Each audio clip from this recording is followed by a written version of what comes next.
घरात काहीच नाही, मग असा झटपट सोयाबीन मसाला भात नक्की करून बघा. Hi hello welcome back to mini blog. तर आज मी बनवणार आहे सोयाबीनचा मसाले भात. त्याच्यासाठी पहिल्यांदा गॅसवरती कुकर ठेवला. कुकरमध्ये 2 पळी तेल टाकलं. तेल छान गरम होऊ द्यायचं. मग त्याच्यामध्ये खडे मसाले टाकायचे. यामध्ये लवंग, चक्री फूल, मोठी विलायची, 2-3 मिरे असे आहेत. त्याच्यानंतर जिरे, मोहरी छान असे तडतडू द्यायचे. मग त्याच्यामध्ये टाकायचा एक मोठा चिरलेला कांदा.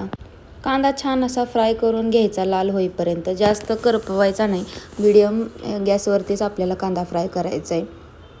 त्याच्यानंतर एक मीडियम साईजचा टमॅटो टाकून द्यायचा.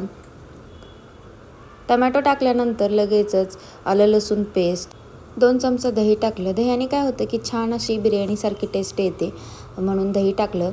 नंतर अर्धा चमचा हळद, 1.5 चमचा लाल तिखट आणि धना जिरा पावडर असं सगळं टाकून मस्त असं हलवून घेतलं.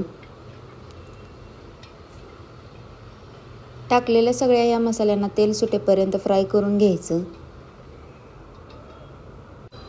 मी सोयाबीन आधीच शिजवून घेतले होते, त्याच्यामुळे इथं दाखवलं नाही. तुम्ही सोयाबीन आधी शिजवून घ्या, त्याचं पाणी काढा आणि मग ही कुकरमध्ये ॲड करा.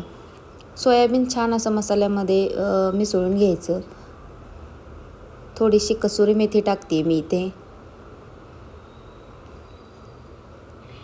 1-2 ते 3 मिनटं छान सोयाबीन मसाल्यामध्ये फ्राय झाल्यानंतर आता याच्यामध्ये मी तांदूळ ॲड करणार आहे. तांदूळ स्वच्छ 2-3 वेळा मी धुवून घेतलेले आहेत. आता तांदळाला पण या सोयाबीनच्या मसाल्यामध्ये 2 ते 3 मिनटं असं फ्राय करून घ्यायचं तेलामध्ये. याच्याने काय होतं की सगळा मसाला भाताला लागला जातो आणि खाताना त्याची छान टेस्ट येते. कुठे कमी जास्त टेस्ट येत नाही.